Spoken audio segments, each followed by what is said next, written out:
scheduled to lift off just about 10 minutes from now from Space Launch Complex 4 East at the Vandenberg Space Force Base, which is just a few hours north from us here in Hawthorne, California. Hey everyone, thank you for tuning in. My name is Shiva Bharadwaj. I'm a space operations engineer here at SpaceX, and I'm going to be your host today as we follow this Falcon 9 taking its 12th flight to space today. The Falcon 9 is going to be delivering more than 100 payloads into a sun-synchronous orbit for multiple customers. This launch marks our 11th dedicated smallsat rideshare program launch. Since January 2021, our rideshare program has collectively taken nearly 1,000 satellites from more than 130 customers to various different destinations and orbits. And we are thrilled today to be sending 116 payloads on today's flight.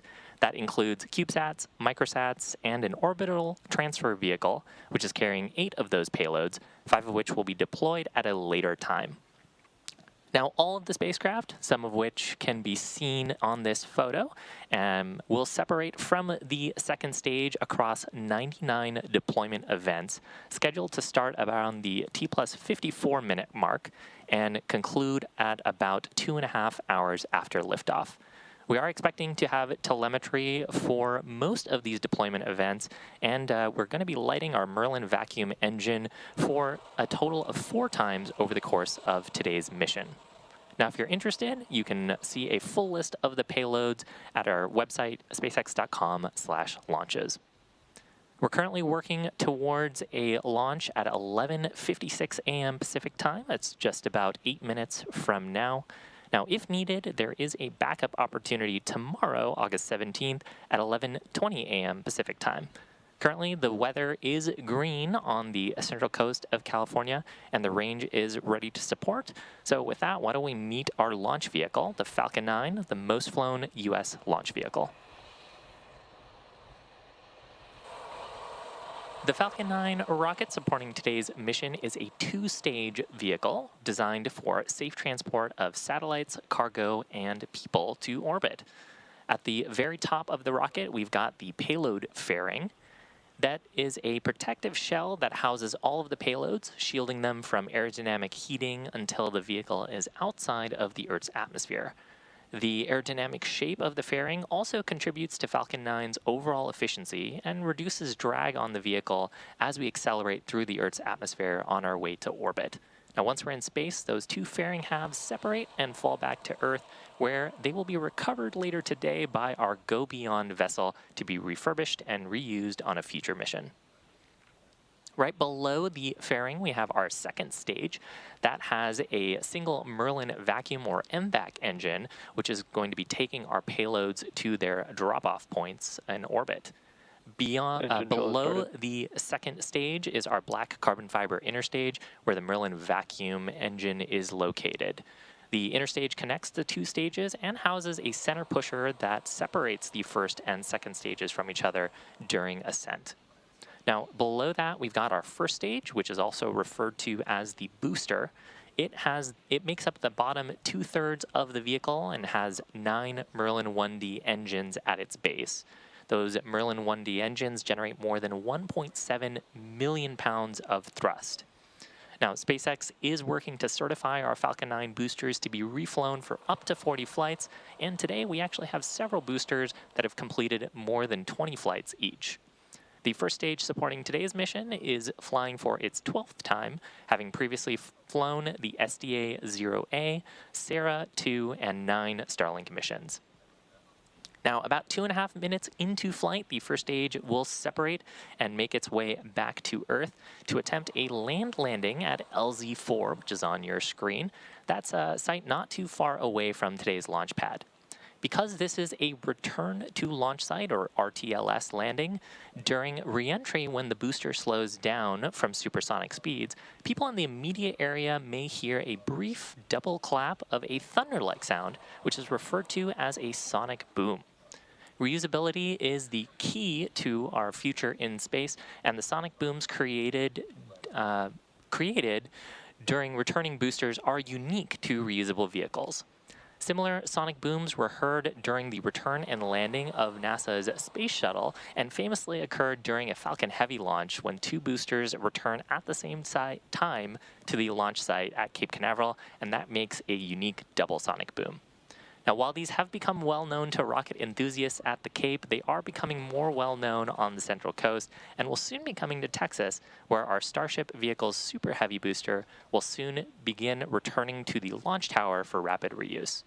To get an idea of how it looks and sounds, here's a look at what booster returns are like. I know a lot of people will be excited when they hear the sonic boom. And these are going to provide quite a show because you're going to hear those sonic booms. Sonic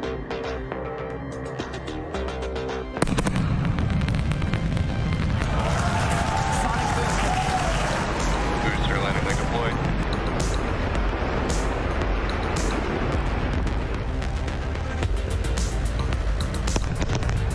That sonic boom is great for us. That thunderclap broke the sound barrier.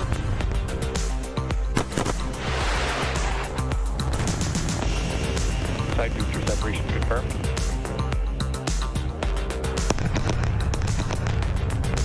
Just heard the two sonic booms here in the room. Booster landing confirmed.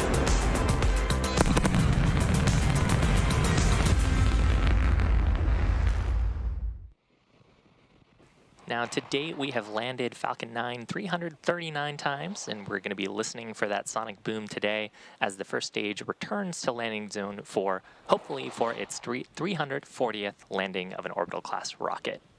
Now, we are just about 3.5 minutes to go for today's launch. We've got some great views of the transporter erector, the truss structure to the right of the vehicle, retracting away to get into the launch position. Now, in addition to driving the cost of access to space down with reusable vehicles, SpaceX is targeting at least 3 dedicated rideshare flights to sun-synchronous orbits per year to provide Stage small 1 satellite load is complete. operators competitive pricing and increased flight opportunities and flexibility. The demand for rideshare missions continues to rise, and so we've expanded to accommodate even more small sats looking for rides to orbit.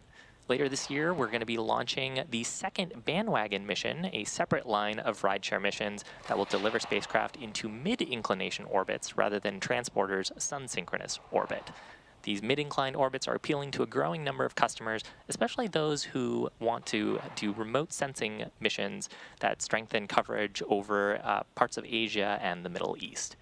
Now, rideshare significantly increases the access to space for small satellite operators around the world, and we're really excited to be able to offer these opportunities for our customers. If you want more about these and opportunities to orbit, visit spacex.com/launches.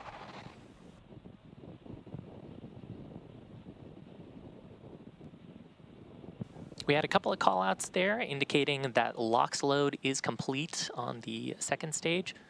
So at this point, propellants... Stage 2 LOX load is complete. Oh, there it is. We have a couple of callouts during the start of the broadcast to indicate that our fuel and oxidizer are fully loaded. As we're getting into the final 90 seconds of the countdown, Gas we're going to see closeup has started. some venting from the transporter erector, clearing out the lines in preparation for launch. And then at about T-minus 1 minute, Falcon 9 will transition into startup, pressurizing for flight, and then we'll get into our final go for launch.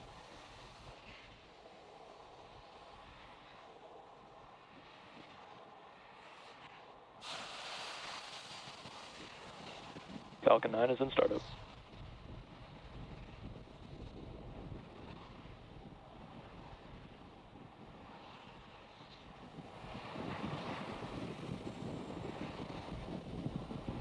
LD is go for launch. Launch director pull for launch. Just about 35 seconds from liftoff, all systems go. Range is green. Let's watch transporter 11. 30 seconds.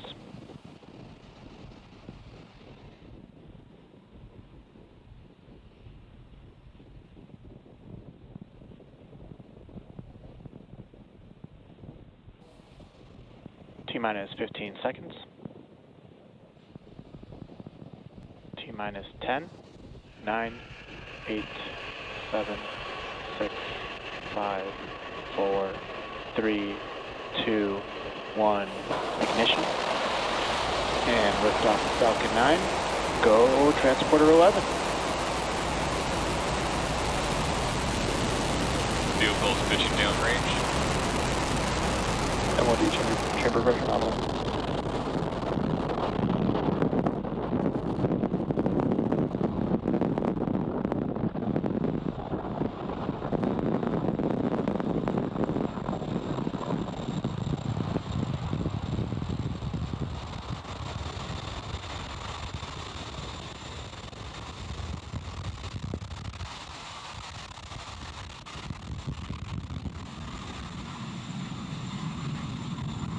"45 seconds into flight, Power beautiful and telemetry view nominal. of the California coast at Vandenberg.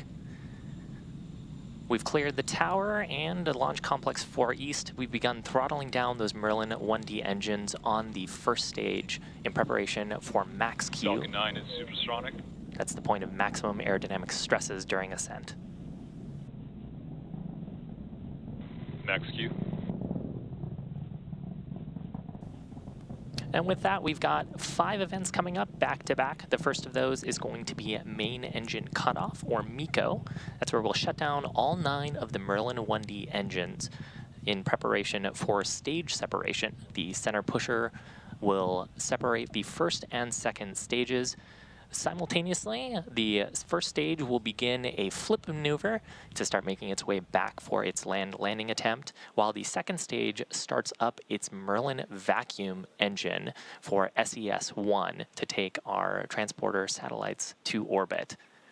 Finally, there'll be the start of the boost back burn on the first stage. That's going to be the first stage lighting its Merlin 1D engines to make its way back towards land and a land landing at landing zone 4. So coming up, MECO, followed by stage step, the flip maneuver, second engine start, and boost back.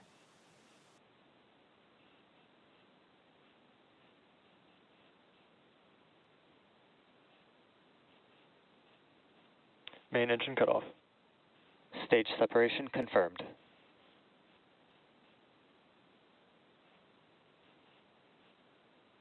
MVAC ignition.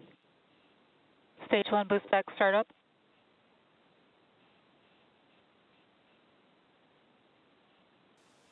So successful confirmation, second engine start is on its way, taking the payloads to orbit. Coming up, just about 10 seconds from now, we're going to expect to see fairing separation.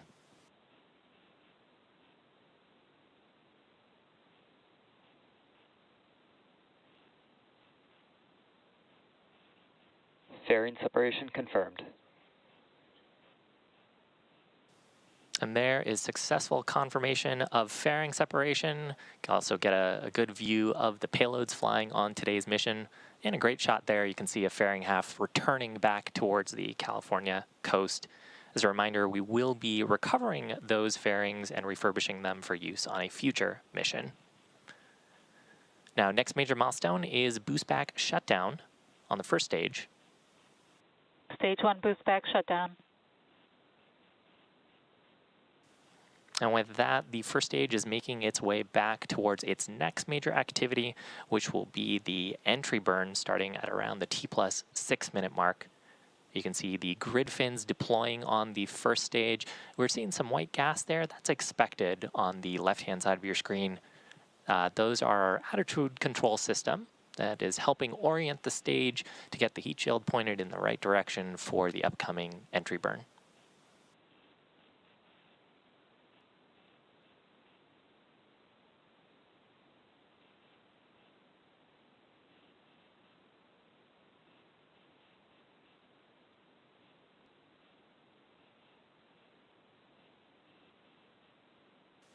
Now, the Merlin vacuum on the right-hand side of your screen is in the first of 4 planned burns for today's mission. This first burn is getting the transporter satellites into their insertion orbit. This burn expected to last until just past T+8 minutes.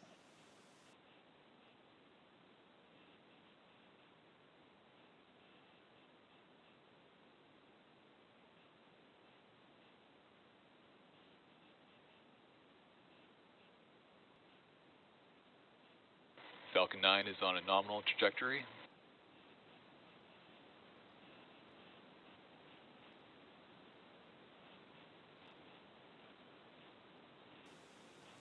And we're just about 50 seconds from the start of the entry burn on the first stage.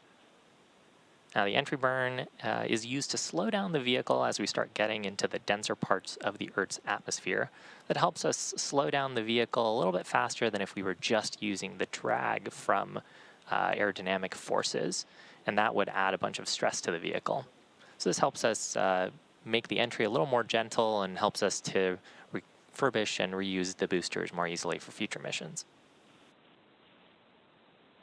Following the entry burn, we'll expect to do a landing burn, but that'll be much closer to our landing zone.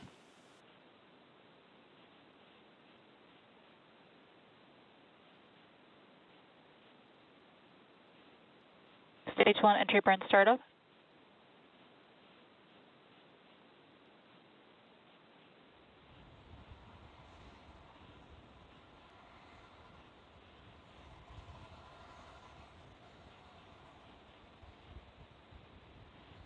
And there's a successful Stage 1 startup entry burn shutdown. and shutdown of the entry burn 3 of the Merlin 1D engines. Now the stage is going to be orienting itself towards its next major milestone, which is going to be the landing burn. We'll ignite just a single Merlin engine. Stage 1 FTS has safed. Now that landing burn will rapidly bring the stage's speed down to 0. Landing legs will deploy and we'll hopefully Nominal see a trajectory. nice soft touchdown at landing zone 4. That's just a short distance away from the launch pad. That'll mark the 12th flight and recovery for this Stage 1 booster if we're transonic. successful.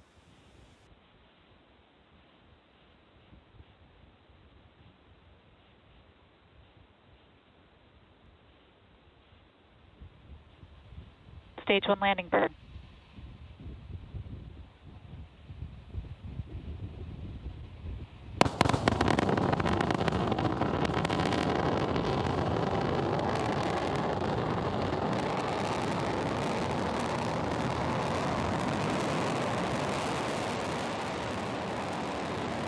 Landing leg deployed.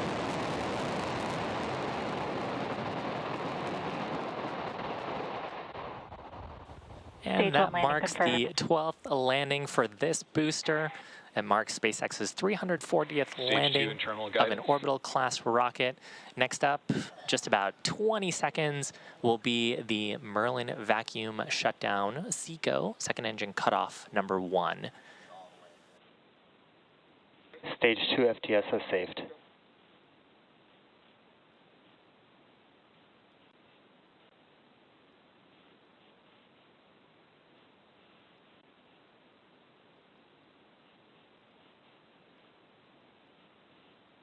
And vac shutdown.